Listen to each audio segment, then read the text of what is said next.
가지의 말씀 교독하겠습니다. 다윗과 그 군사들은 3일 만에 시글락에 도착했습니다. 그러나 그때는 이미 아말렉 사람들이 남부와 시글락을 공격한 뒤였습니다. 그들은 시글락을 공격하고 불태웠으며 노소를 불문하고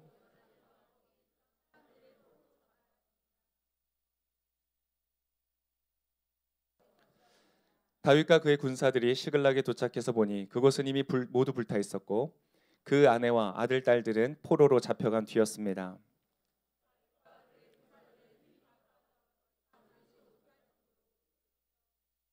다윗의 두 아내 이스라엘 여인 아히노암과 갈멜 사람 나발의 아내였던 아비가일도 잡혀갔습니다.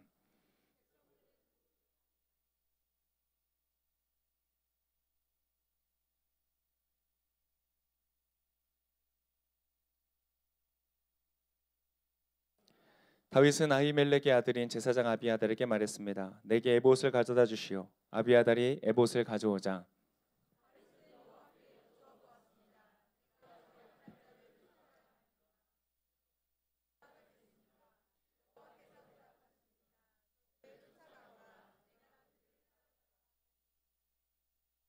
그리하여 다윗과 함께 있던 600명의 군사들은 일어나 부솔 골짜기에 도착해서 일부는 거기에 남아 있었고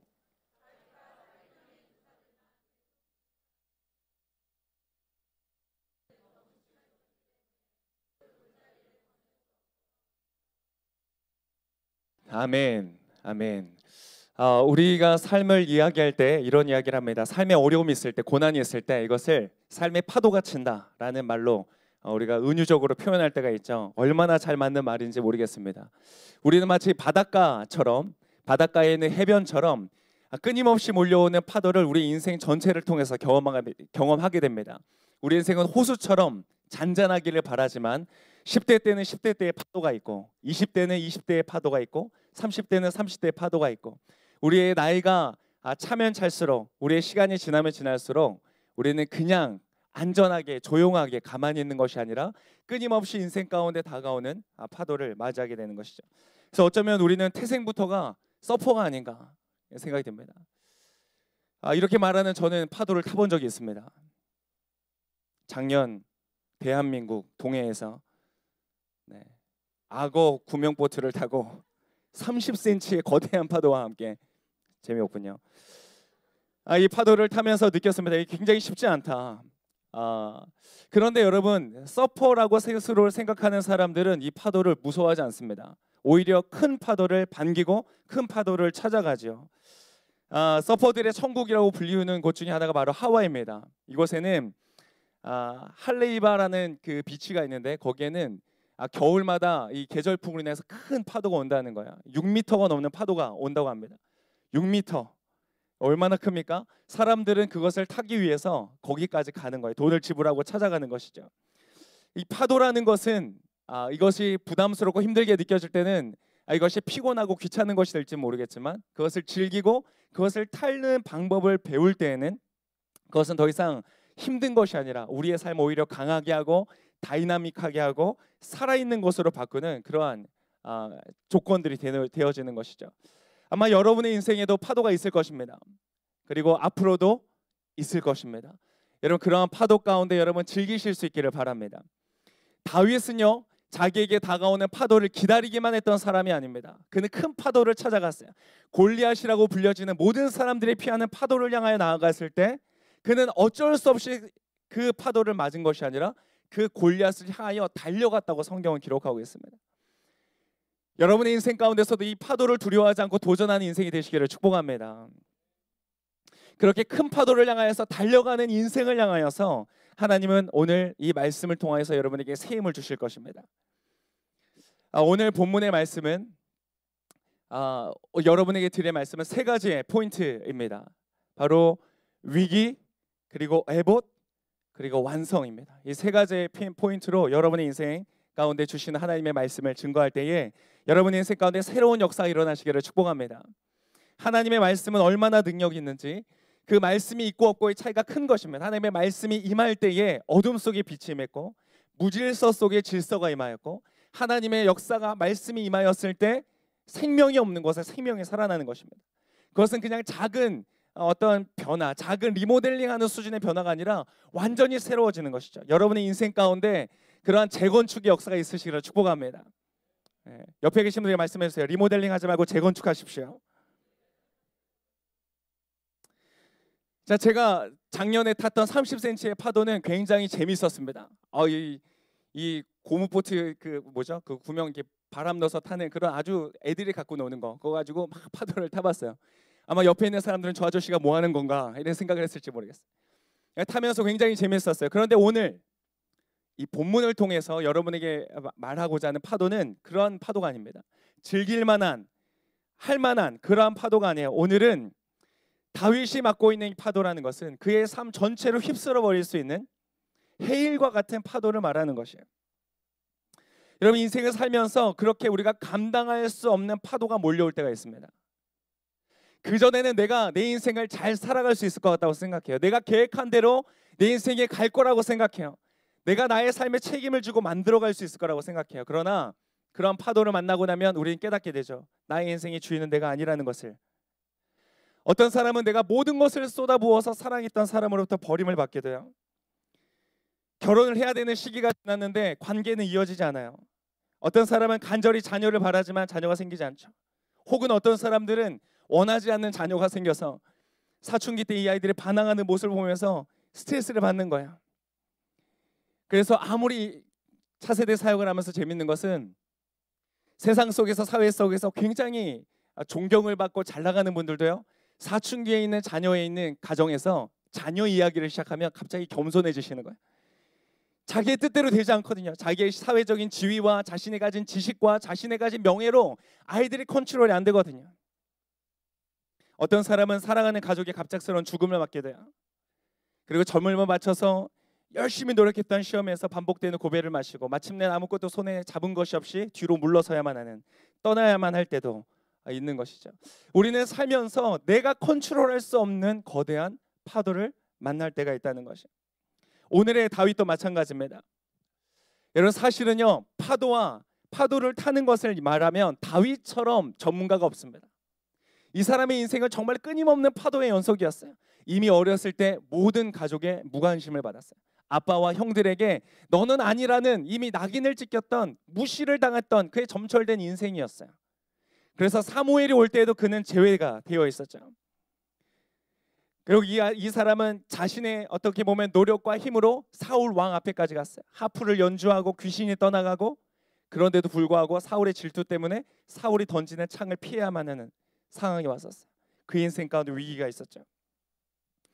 그리고 이 사울의 추격해오는 그 추격 때문에 10년이라는 시간 동안 전과자가 되고 수배자가 되어서 도망다니는 인생을 살았어요. 끊임없이 파도가 몰려오는 거예요. 하나를 해결하면 하나가 또 몰려오는 것이에요.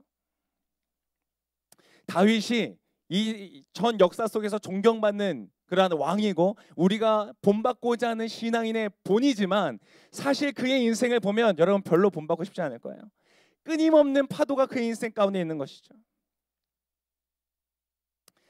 이 다윗이 도저히 사울에게 쫓겨다니는 것이 힘들고 피곤해서 약 10여 년이 지난 다음에 자신의 대적인 이스라엘의 천적인 블레셋이라는 곳에 자기의 몸을 맡깁니다.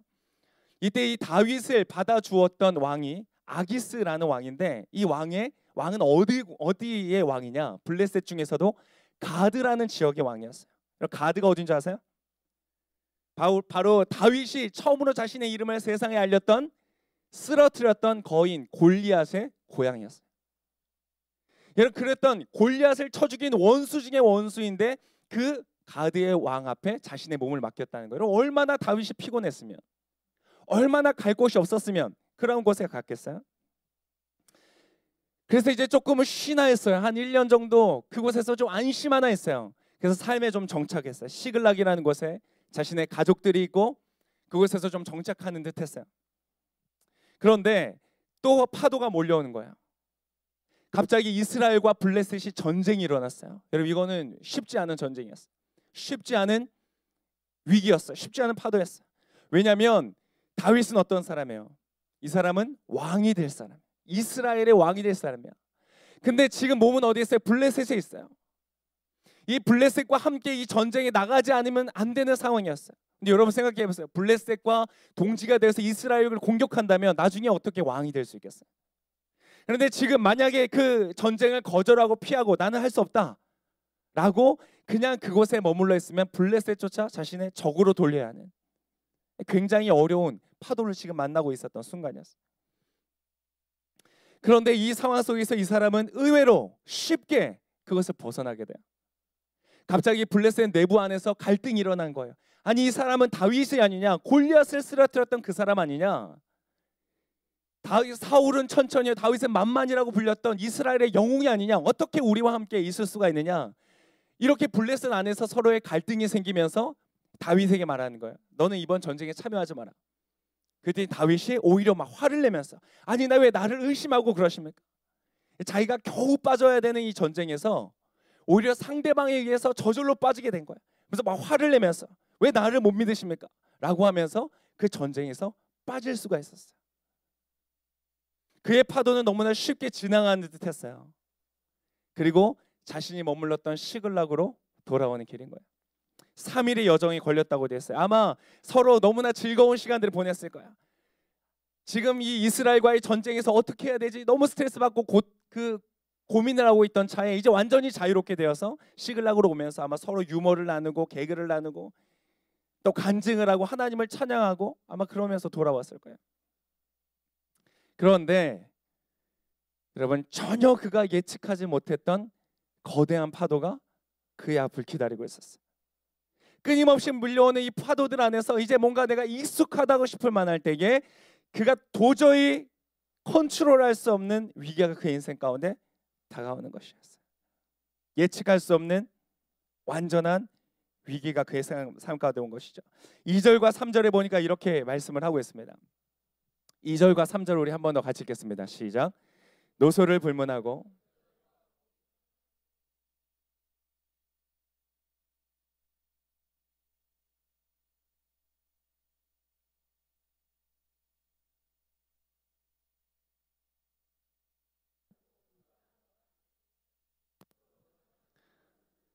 와, 우리 하나님께서 우리에게 함께 하셔서 우리가 이 어려운 순간을 잘 지나가게 됐다. 할렐루야 하나님 찬양하면서 돌아왔던 그들 앞에 보여졌던 것은 무엇인가?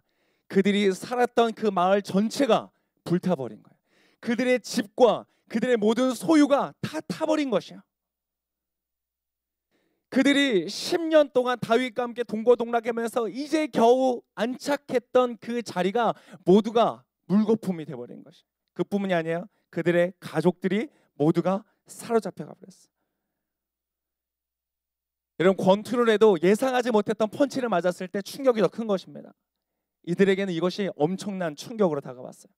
예측하지 못했기 때문에 또 컨트롤할 수 없기 때문에 돌이킬 수 없는 그러한 파도 앞에서 이들은 무너지기 시작했어요. 4절에 보면 그들의 모습이 나옵니다. 4절에 보니까 이렇게 나와요. 다윗과 그의 군사들은 힘이 다 빠져 더 이상 울지 못할 정도로 소리 높여 울었습니다. 여러분 이 사람들은 어떤 사람들이에요? 이 사람들은 다윗과 10년 동안을 사울의 눈을 피해 다녔던 역전의 용사들이었어요. 웬만해서는 놀라지도 않는 사람들이에요. 이 블레셋 지역에 있으면서도 때때로 저 먼 곳으로 나가서 그 블레셋 민족 중에 일부를 쳐서 깨트리고 재산을 빼앗고 그것으로 이스라엘 민족을 도와주고 이렇게 간 크게 움직였던 사람들이었어요. 이 사람들은 파도 타기에서는 아무 프로라고 불릴 수 있는 그런 사람들이었어요. 그런데 이들은 충격적인 이 장면 때문에 울기 시작하는 거예요. 내가 이러려고 10년 동안 다윗을 쫓아다녔던가?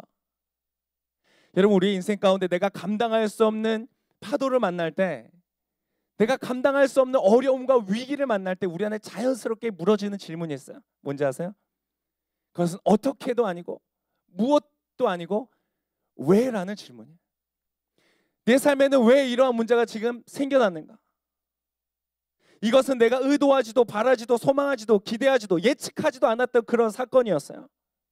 나는 다윗을 쫓아다니면서 왜 쫓아다녔겠어요? 이 사람들이 나의 행복을 위해서, 그리고 가족의 행복을 위해서, 우리가 정말로 뭔가 의미 있고 가치 있고 아름다운 인생을 살기 위해서 쫓아다니지 않았겠어요? 그런데 그것이 한순간에 물거품이 되는 것이에요.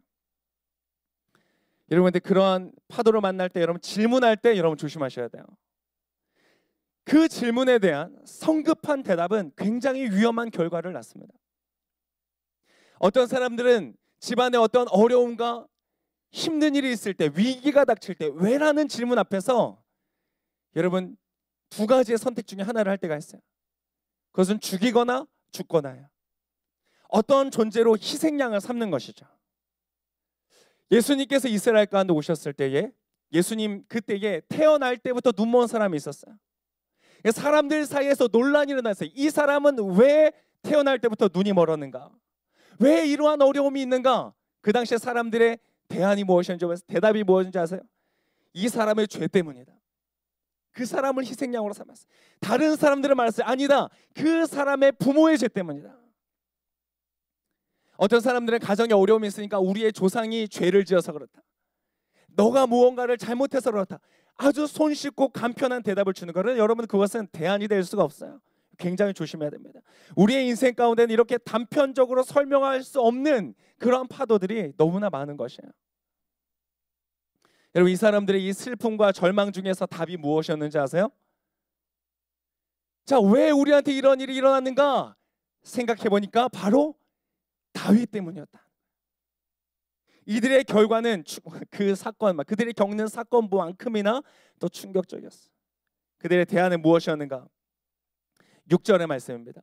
우리 6절 말씀을 한번 같이 읽겠습니다. 6절 시작.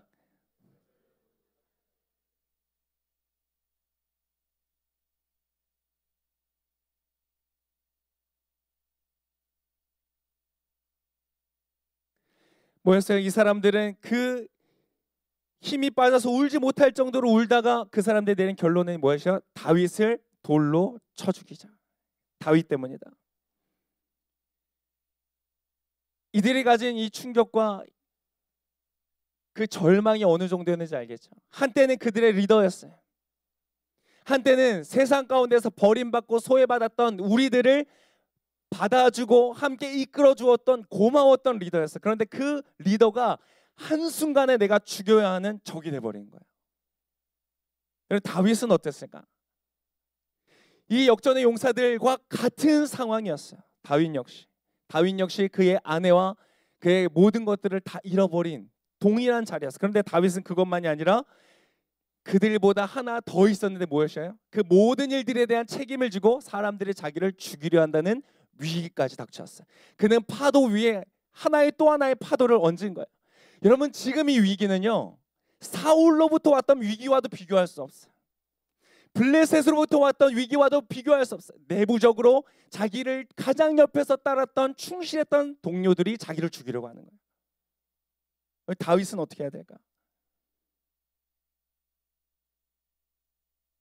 많은 사람들이 이렇게 무너지고 쓰러지는 과정 가운데 다윗은 오늘 읽었던 6절의 말씀과 같이 말하는 것이, 6절의 말씀은 너무 신기한, 너무 이상한 거예요. 너무 이해가 안 되는 거예요. 여러분 오늘 지금 1절에서부터 6절까지는 절망적인 이 거대한 파도에 대한 설명이에요. 어떤 파도가 왔는가? 그들이 전혀 예측하지 못했던 곳에서 전혀 예측하지 못했던 사람들에 의해서 자기들이 가진 모든 것들을 한순간에 다 잃어버렸던, 단 하나의 소망도 남지 않았던, 그래서 울고 쓰러지고 절망하고 그래서 그들의 리더인 다윗을 죽이려고 했던 그 사건, 달아날 수 있는 방법, 풀어낼 수 있는 방법, 해결할 수 있는 길이 전혀 보이지 않는 그런 위기였다는 거예요. 근데 여러분 이 6절이 어떻게 끝이 나고 있습니까? 6절의 말씀 다시 한번 보겠습니다. 다시 한번 읽어보겠습니다. 6절 시작. 백성들은 모두 자기 자녀들로 인해 슬픈 나머지 다윗을 돌로 쳐 죽이자고 했습니다. 다윗은 너무나 괴로웠습니다. 그러나 다윗은 그의 하나님 여호와를 의지해 용기를 냈습니다. 여러분 그러나가 중요한 거예요. 여러분 이 한 절에서 6절이라는 시간에 갑작스러운 전환이 일어난 거예요. 다윗은 희생양을 만들지도 않았어요. 야 무슨 소리냐? 야 쟤 때문이야. 제가 잘못했어. 제가 어제 보니까 딴짓 하더라. 제가 나쁜 짓 하더라. 라고 다윗은 말하지 않았어요. 혹은 그래 내 탓이다. 내가 잘못해서 그렇다. 나를 죽여라.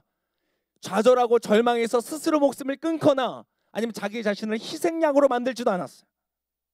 다윗은 어떻게 했는가? 순간적으로 여러분 그 상황 속에서 전환을 이루고 있는 거예요. 여러분 그거 아세요? 여러분의 위기 속에서, 여러분의 파도 속에서 기억하세요. 전환은 순간적으로 일어나는 거예요.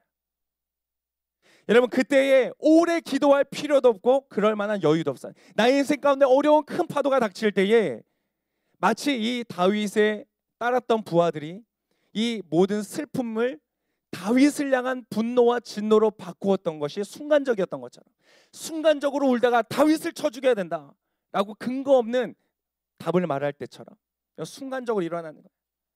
여러분의 삶에 파도가 있을 때요, 아 그래 도저히 어쩔 수가 없다, 이대로 포기하자라고 말하는 것은 여러분 순간적으로 일어납니다. 여러분의 마음속에서요 긴 시간이 필요하잖아요. 여러분 그래서 더 중요한 거예요. 전환은 여러분 기억하세요. 전환은 여러분 인생 가운데 순간적으로 일어날 것인데, 그 순간적으로 일어나는 전환은요, 여러분의 날마다 매일 동안 여러분께서 치열하게 싸웠던 그 삶의 태도와 습관을 통하여서 준비되어지는 것이에요. 그냥 어느 날 갑자기 나의 삶에 이러한 전환이 일어나는 것이 아니라 다윗의 삶 속에서는 끊임없는 이러한 전환이 있었던 것이, 몰려오는 파도마다 그가 이제까지 맞아왔던 수많은 파도들은 바로 오늘 이 시간에 이 파도를 위하여 준비되었던 것인지도 모르겠어요. 여러분 오늘 여러분의 인생 가운데 다가오는 파도 가운데 여러분 충실히 하나님의 말씀으로 반응하시기를 축복합니다. 그때에 여러분이 감당할 수 없는 파도 속에서도 여러분 전환할 수 있는 힘과 용기가 부어지는 것이. 여러분 이때 이 사람이 기억했던 것은 뭐예요? 다윗은 그의 하나님 여호와를 의지하여 용기를 내었다. 여러분 여기서 말하는 이 용기를 냈습니다라고 말하는 단어가 바로 어떤 단어이냐? 여호수아에서 하나님께서 여호수아를 향하여 말씀하셨던 그 말씀이에요. 강하고 담대하라. 그때 바로 이 강하라라는 말씀이 바로 오늘 이 단어예요. 여러분 강하고 담대하라. 여러분의 옆에 계신 분의 말씀했어요. 강하고 담대하라. 여러분 이 설교 얼마나 많이 들으셨어요? 강하고 담대할지어다. 하나님이 너와 함께 하신다. 근데 우리가 위기 앞에서 여러분 이것을 기억해야 되는 거예요. 다윗은 오늘 그 말씀을 자신의 삶에 지금 적용하고 있는 거예요. 자신의 영혼을 향해서 말하는 거예요. 강하고 담대하라. 용기를 내었다는 것이에요. 그가 가진 모든 것을 다 빼앗기고 가족들도 끌려가고 심지어는 자기를 따르는 사람들이 자기를 죽이려 하고는 이 절대절명의 위기 속에서 이제까지 맞았던 어떤 파도보다 거대한 파도, 어쩌면 골리앗보다 컸던 파도, 사울보다 큰 파도, 한순간에 죽을 수밖에 없는 그런 상황 속에 그 파도 앞에 여러분 스스로 어떻게 했어요? 용기를 내었다는 것이에요. 옆에 계신 분에게 말씀해서 용기를 낼지어다. 여러분 그가 기억했던 것은 무엇이냐? 바로 하나님이라는 거예요. 하나님을 의지하여 용기를 내었다고 말하는 거예요. 하나님과 그분의 신실하심이에요. 그가 기억했던 것은 무엇일까? 제가 이게 곰곰이 생각해 봤을 때 그가 기억했던 것은 하나님이 자기에게 주셨던 약속이었어요. 너는 무엇이 될 것이다? 이스라엘의 왕이 될 것이다. 여러분 가운데 하나님께서 주셨던 말씀이 어디 있습니까? 여러분 그 말씀을 꼭 붙드시기를 축복합니다. 왜냐하면 그 말씀은 여러분이 현실이 될 것이기 때문에 그렇습니다. 할렐루야.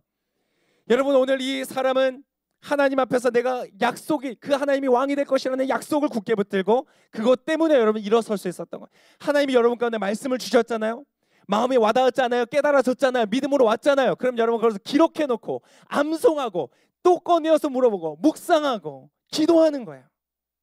그때 여러분 가운데 큰 파도가 왔을 때 여러분 순간적인 전환이 여러분 내면 안에서 일어나는 거예요. 할렐루야. 오늘 다윗은 그러한 위기 속에서 거대한 파도에서 숨을 댈 수밖에 없는 그런 상황 속에서 여러분 이 전환을 맞이하면서 갑자기 그 파도를 타기 시작하는 거예요. 본문의 흐름이 갑자기 전혀 달라지기 시작했어요. 그리고 그 다윗이 7절에서 이렇게 말하는 거예요. 우리 7절 같이 함께 읽겠습니다. 7절 시작. 다윗은 아히멜렉의 아들인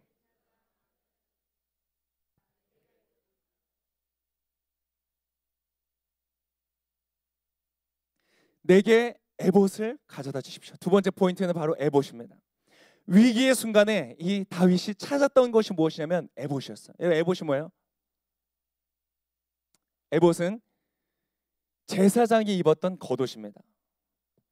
제사장들이 입었던 겉옷인데 이 다윗이 사울을 피하여 도망 나올 때 이 아비아달이라는 제사장 중에 한 사람이 이 옷을 가지고 와버렸어. 근데 다윗이 이 절대절명의 위기의 순간에 에봇을 찾는 거예요. 이 에봇은 제사장의 겉옷으로 구약 성경의 설명을 보면 앞에 우림과 둠밈이라고 쓰여 있는 돌이 그 안에 달려 있어요. 이것은 어떤 기능을 하는가? 하나님의 뜻을 묻고 분별할 때 썼던 것이에요. 근데 정확하게 어떻게 썼는지는 몰라요, 사람들이.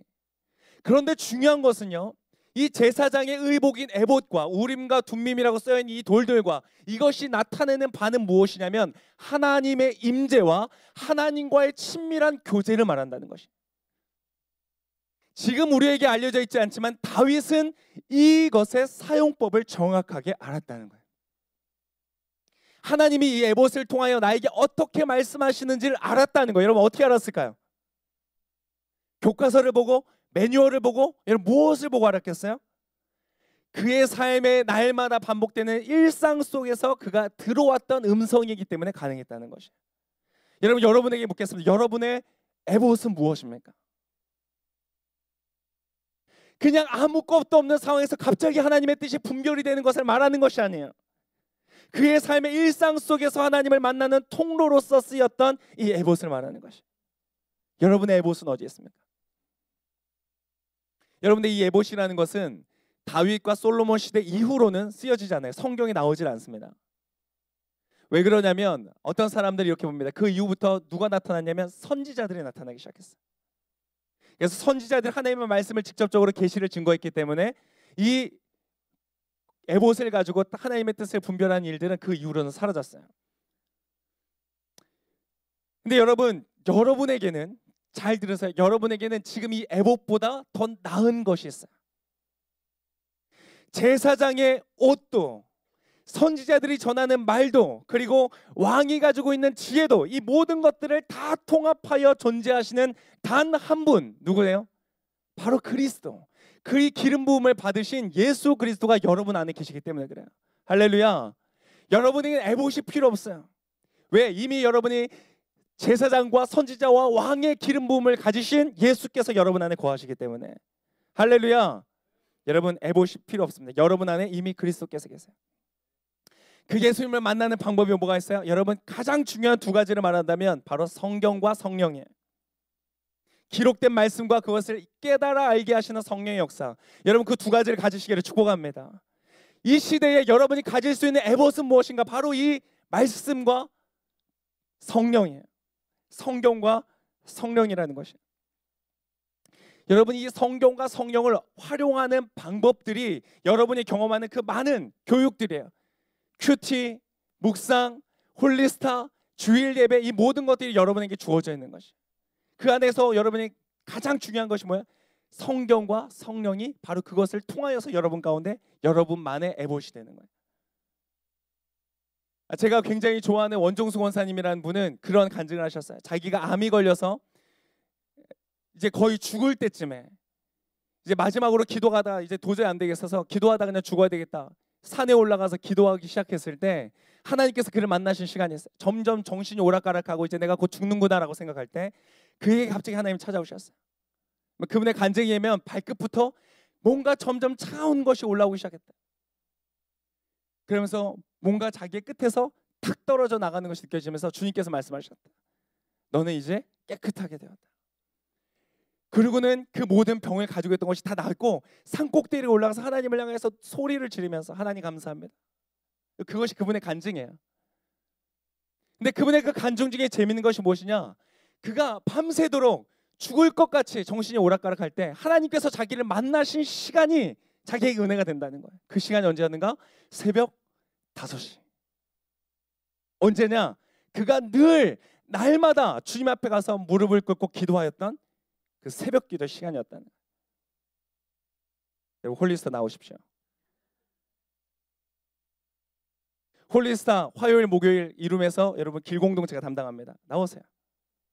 월수금 폴투에서 합니다. 여러분 젊은 피와 함께 기도하고 싶습니까? 월수금 나오세요. 너무 피곤해서 안 되겠어요. 여러분 핑계 대지 마세요. 너무 멀어서 못 오고 핑계 대지 마세요. 그러면 가까운 곳이라도 가세요. 괜찮아요. 여러분 그래도 우리가 지역교회보다 얼마나 나아요? 지역교회, 여러분 지역교회 가시면 새벽 5시에 나가셔야 돼요. 여러분 나와보세요. 여러분 꼭 홀리스타만이 아닙니다. 홀리스타, 화요 성령 집회, 금요 철야 기도회 무엇이든지 여러분이 딱 가서 무릎을 꿇으면 하나님의 음성이 들려주고 하나님과 교제할 수 있는 에봇과 같은 장소가 여러분에게 필요하다는 것이에요. 저에게 있어서 에봇은 두 가지인 것 같아요. 보통 묵상이에요. 개인 묵상. 말씀을 보고 묵상할 때 하나님께서 그날 가운데 혹은 그 시즌에 저의 인생 가운데 중요한 이슈에 대해서 말씀을 통해서 말씀하세요. 저는 그것이 익숙해요. 그리고 다른 하나는 좋은 설교 영상이에요. 내 영혼이 낙심이 되고 절망 가운데 있을 때 저는 그 말씀을 듣습니다. 설교를 들으면요, 저도 그래요. 어떤 분들은 설교 들으면서 목사님 어떻게 내 얘기를 어떻게 하시지? 누가 내 얘기한 거야? 막 이렇게 생각하시는데 저도 마찬가지. 설교를 듣다 보면 하나님이 저의 영혼 가운데 저의 필요에 따라서 말씀하시는 걸 경험하는 거예요. 여러분 그런 에봇 가운데 있으시기를 축복합니다. 영적인 습관들이 있어야 되는 거예요. 다윗은 그것이 있었어요. 그래서 그의 삶에 지금 굉장한 어려움과 고난이 왔을 때에 그는 흔들림 없이 영적인 전환을 갖는 거예요. 에봇을 가지고 하나님께 물었어요. 8절에 보니까 이렇게 기록하고 있습니다. 다윗은 여호와께 여쭈어 보았습니다. 제가 저 약탈자들을 쫓아가야 합니까? 제가 그들을 따라잡겠습니까? 여러분 재밌는 걸 보세요. 다윗은 지금 기도하는 가운데 하나님한테 물어보지 않았어요. 왜요 하나님? 왜 나에게 지금 이러한 일들이 있습니까? 무엇이 원인입니까? 여러분 그것이 때때로는 중요하지 않아요. 때때로 그것은 그 질문은 답이 되지 않아요. 오히려 오늘 다윗은 물어보는 거예요. 근데 여러분 잘 보세요. 왜라는 질문을 하지도 않았고 또한 하나님 저를 좀 도와주세요 라고 말하지 않았어요. 하나님 저를 좀 살려주세요. 하나님 저를 좀 잊지 말고 기억해 주세요 라고 막 기도하지 않았어요. 왜? 이미 그는 하나님이 자신을 기억하신다는 사실을 알았기 때문에. 할렐루야. 그래서 그의 기도는 달랐어요. 주님 제가 저들을 쫓아가겠습니까? 제가 저들을 쫓아간다면 따라잡을 수 있겠습니까? 이 문제를 해결할 수 있겠습니까? 제가 어떠한 방법으로 이 문제를 해결할 수 있겠습니까? 라고 주님 앞에 신뢰의 관계 속에서 질문하였다는 것이에요. 여러분 그러한 친밀한 교제가 있으시기를 축복합니다. 여호와께서 대답하셨어요. 뭐요? 저들을 따라잡게 될 것이다. 저들을 어떻게 해요? 모두 구해낼 것이다. 할렐루야. 여러분의 인생 가운데 하나님이 주시는 응답을 갖고 움직이시는 여러분 되시기를 축복합니다. 다윗은 그의 평생에 왕이 될 것이라는 약속 이외에 오늘 지금 나의 삶에 다가오는 파도를 향하여 어떻게 이 파도를 넘어설 것인지를 주님께 물었고 주님께 응답을 받았던 것이에요. 그리고 그는 쫓아가기 시작했고 하나님의 도우심으로 그 사이에 재미있는 일들이 있어요. 다른 어떤 돕는 손길들을 만나고 그런 과정들을 통하여서 이는 마침내 그 아말렉 족속들 자신의 가족들을 끌고 가 있는 자들을 따라잡았고 그들을 공격할 수 있었어요. 17절에서부터 19절까지의 말씀을 우리 한번 같이 읽겠습니다. 17절에서 19절 시작.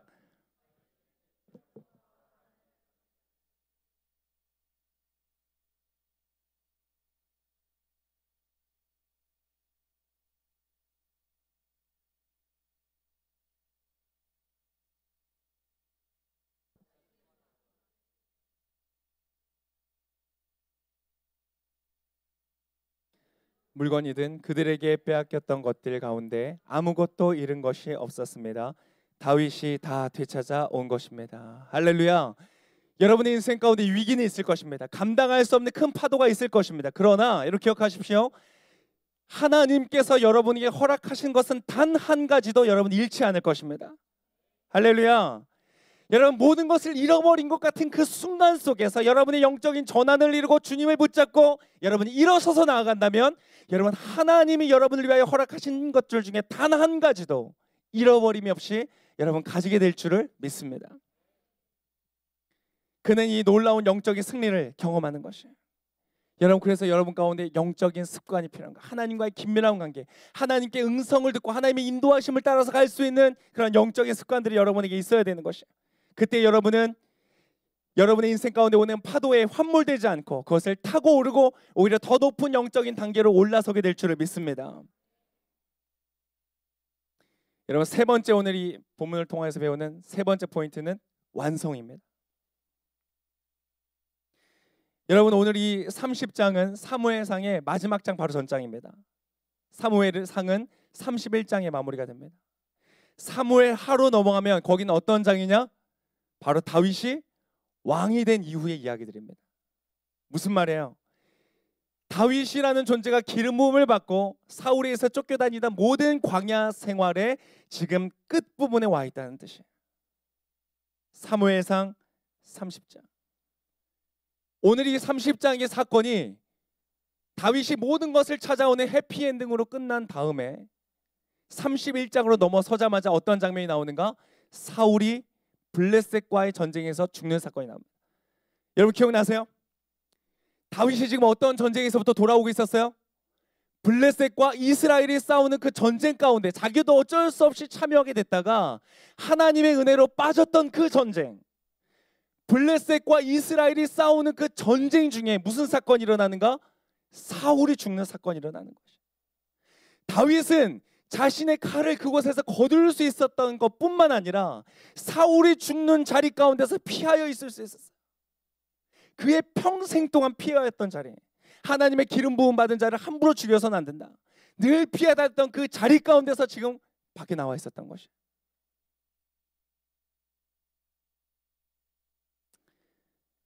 다윗이 오늘 아말렉을 쫓아가서 승리를 거두는 동안에 사울은 블레셋과의 전쟁에서 죽음을 맞습니다. 다윗은 그의 오랜 적이 죽임을 당하고 자기를 쫓아왔던 그 사울이 죽임을 당하고, 여러분 다윗을 위한 왕자는 깨끗하게 비워진 채로 그를 위하여 준비되고 있었던 거예요. 여러분 오늘 하나님께서 여러분에게 맡기시는 그 싸움 가운데 여러분이 충성하여서 승리할 때에 여러분 하나님께서 여러분의 싸움을 대신 싸우실 줄을 믿습니다.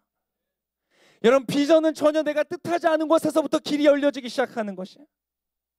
사울은 눈앞에 있는 큰 파도를 맞춰서 그 파도를 넘어서기 위해서 최선을 다하느라 어떠한 것도 신경 쓸 수 없었는데 하나님은 그가 왕이 되는 자리를 그 순간에 준비하고 계셨던 것이에요. 할렐루야. 옆에 계신 분이 말씀했어요. 주님은 당신을 위해서 싸우십니다. 여러분 어쩌면 당신의 삶은 위기를 통해서 완성되는지 모르겠어요. 오늘 어쩌면 이 위기는, 이 거대했던 파도는요, 다윗이 왕으로서 준비되는 그 모든 훈련 과정에서의 가장 마지막 남았던 가장 거대했던 테스트가 아니었을지 모르겠어요. 그를 왕으로 빚어가시는 주님의 마지막 손길이 아니었는지 모르겠어요. 마치 아름다운 토기가 좋은 흙재료를 써서 탁월한 토기장의 손길에 의해서 아름답게 빚어진 다음에 마지막에 뜨겁고 뜨거운 풀무불을 통과해야만 그 그릇이 아름다운 빛을 가지는 토기가 되는 것처럼, 그릇으로 변화되어지는 것처럼 오늘 다윗의 이 마지막 사건을 통하여서 다윗은 완전한 왕으로 준비되어지는 것이, 완성되어지는 것이. 다윗조차 목 놓아서 울었던 절망의 파도였어요. 모든 사람들이, 자기를 따르는 사람조차 자기를 배신하고 반역하고 죽이려고 했던 거대한 위기였어요. 그런데 다윗은 그 절대절명의 순간에 내적인 영적 전환을 이루면서 일어서서 하나님 제가 쫓아가겠습니다. 그리고 지금 자기를 반역하여 죽이려고 하는 사람들을 데리고서 이 사람들을 용서하고 품고 자신의 다시 편으로 끌어들인 다음에 적들을 쫓아가는 리더십을 발휘하는 것이에요.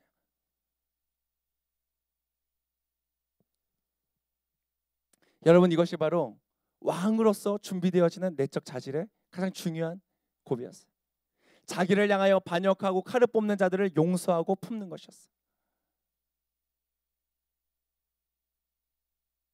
그것만이 아닙니다. 오늘 이 전쟁에서 승리하고 많은 전리품을 가지고 돌아올 때에 이러한 장면이 있습니다. 오늘 본문에서 우리 아까 마지막 10절 읽었을 때에 그가 최초에 함께 했었던 600명의 그 용사들을 데리고 달려가는데 얼마나 울고 지쳐있는 상태였었겠어요?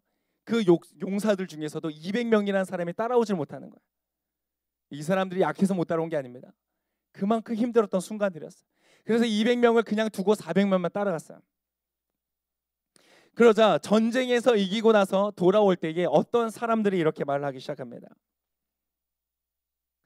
이 200명의 사람들은 한 것이 아무것도 없습니다. 우리와 따라 같이 가지도 못했습니다. 전쟁하지도 않았습니다. 우리가 이 모든 것들을 다 취하해서 다시 찾아 돌아올 때 이들은 아무것도 한 것이 없기 때문에 이 사람들에게는 전리품을 주어서는 안 됩니다. 그냥 가족이나 돌려주게 하시죠. 이렇게 사람들이 말했어요. 여러분 어떻게 느껴지세요? 여러분 함께 하다 보면 어떠한 팀워크를 이룰 때, 여러분 어떤 프로젝트를 진행할 때 아마 여러분 어떤 사람은 힘을 다해서 함께 달려가는 사람이 있는가 하면 어떤 사람은 그저 얻어먹는 사람들도 있어요. 여러분 어떻게 하세요? 무엇이 좋은 것이에요? 무엇이 의로운 것이에요?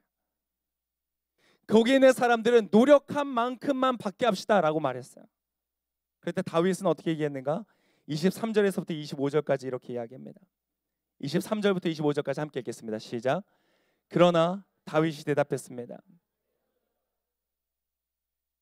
우리를 보호하셔서 우리를 치러 온 군대를 우리의 손에 넘겨주셨다. 생각하면 안 된다. 너희가 하는 말을 누가 듣겠느냐? 싸움에 나갔던 사람의 몫이 있듯이 남아서 물건을 지키던 사람도 그 몫이 있는 것이니 모두가 똑같이 나눠야 한다. 다윗은 그날부터 지금까지 이것을 이스라엘의 규로와 법도로 삼았습니다. 여러분 오늘 이 말씀에 이어서 어떻게 되는지 아세요? 시글락에 도착하자 이 빼앗았던 모든 전리품들을 유다에 있는 모든 장로들에게 조금씩 다 나누어서 보냅니다. 왜 나눠서 보내요? 자기들이 공격을 받았고 가족들을 잃었고 그래서 추격해서 겨우 뺏어왔던 모든 전리품들인데 이것을 꺼내어서 모든 곳에 보내는 거예요. 이렇게 기록되어 있어요. 다윗이 시글락에 도착하자 친구들인 유다의 장로들에게서 빼앗은 물건을 조금씩 보내며 말했습니다. 여호와의 원수들에게서 빼앗은 물건들을 여러분에게 선물로 보냅니다. 그리고는요 몇 절에 거쳐서 어떤 지역 어떤 사람들 계속적으로 설명하면서 나오는 거예요. 라갈에 있는 사람들, 여라모엘에 있는 사람들의 성에 있는 사람들, 겐 사람들의 성에 있는 사람들 계속 리스트가 나오면서 그들 가운데 전리품들을 다 보내는 것이에요. 여러분 지금 그가 하고 있는 것은 무엇입니까? 아직 사울이 죽은 것을 얘기 듣지 못했던 순간이었어요. 그러나 지금 그 사람은 나라를 세우고 있어요. 어떤 나라를 세우고 있는지 아세요? 힘이 있는 자가 힘이 없는 사람들의 목가지를 챙겨주는, 지식이 있는 사람들이 지식이 없는 사람들의 필요를 채워주는, 강한 자가 약한 자를 섬겨주는 그러한 나라의 기초를 지금 쌓고 있는 것이에요. 여러분 지금 다윗은요 그의 인생에 닥쳐왔던 개인의 어떻게 보면 위기 앞에 서 있었어요. 그런데 그 위기는 그냥 그 개인의 위기로 끝나지 않고 그 위기를 끝난 성공과 성취는 개인의 성공과 성취로 끝나지 않고 그가 앞으로 세워갈 하나님께서 왕으로 세우셔서 왕으로 말미암아 세우실 하나님의 나라의 기초를 쌓고 있는 자리 가운데 서 있는 것이에요. 그는 아무도 왕으로 임명하지 않았지만 이미 그의 역할과 그의 영향력과 그의 도량과 그의 리더십은 그 이스라엘의 전체의 왕으로서도 서고 남을 만한 모습들을 보여주고 있는 것이죠. 그는 여전히 지명 수배자였고 도망다니는 존재였지만 그는 그 자리 가운데서 이미 왕으로서 역할을 하고 있었던 것이죠. 진정으로 하나님이 바라시는 의와 공평의 나라가 지금 이 다윗을 통해서 세워지는 것입니다.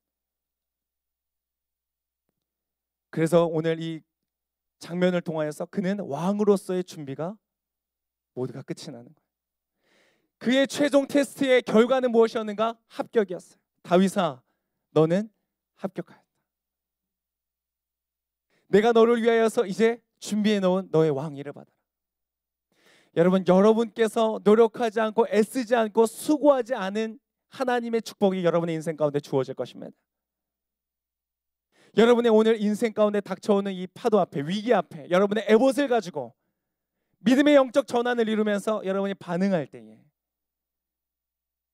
그 위기 앞에서 여러분 포기하지 않고 뒤로 물러서지 않고 하나님의 마음을 따라 여러분이 움직일 때에 여러분 바로 그 위기는 여러분의 인생의 비전을 이루는 가장 큰 도약의 발판이 될 줄을 믿습니다. 그래서 오늘 이 말씀을 듣는 여러분들에게 여러분뿐만 아니라 영상을 통하여서 이 설교를 듣는 분들에게 모두에게 도전하고 싶습니다.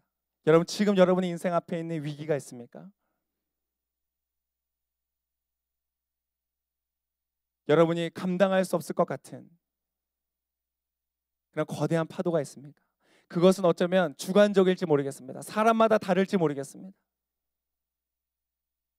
그러나 중요한 것은 여러분이 지금 여러분 눈앞에서 감당할 수 없다고 느껴지는, 그냥 포기하고 싶어지는 그 자리에서 오늘 여러분 하나님의 음성 가운데 믿음으로 반응하시기를 축복합니다.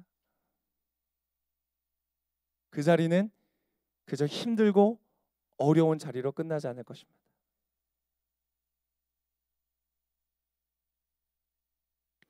지금 여러분이 당신이 겪고 있는 위기는 하나님께서 주신 당신의 꿈과 비전을 이룸에 있어서 당신 자신을 완성시키는 힘이 될 것입니다. 오늘 설교의 제목처럼 여러분의 위기는 끝이 날 것입니다. 여러분의 위기는 그 끝이 있을 것입니다. 지금 보이지 않는 절망 중에 있는 이 상황들은 여러분 끝이 날 것입니다. 그러나 여러분의 인생을 향한 하나님의 약속은 끝나지 않을 것입니다. 계속될 것입니다. 지금 여러분 앞에 있는 파도는 여러분을 지나갈 것이지만 하나님의 약속은 여러분의 삶을 완성시킬 것입니다. 그것을 신뢰하기를 원하는 사람들은 우리 함께 자리에 일어나서 하나님 찬양하며 나아가기를 원합니다. 우리 아까 고백했던 그 찬양과 같이 고백하며 나아가고 싶습니다. 거친 파도가 나를 향해 와도 나는 그곳에서 무너져 내리고 함몰되어지고 쓸려가는 것이 아니라 그 위를 날아오르는 놀라운 역사를 경험하게 될 것입니다. 여러분 믿습니까? 믿습니까? 여러분이 말씀이 오늘 여러분의 삶 가운데 현실이 될 줄을 믿습니다. 여러분의 스토리가 될 줄을 믿습니다. 여러분의 간증이 될 줄을 믿습니다.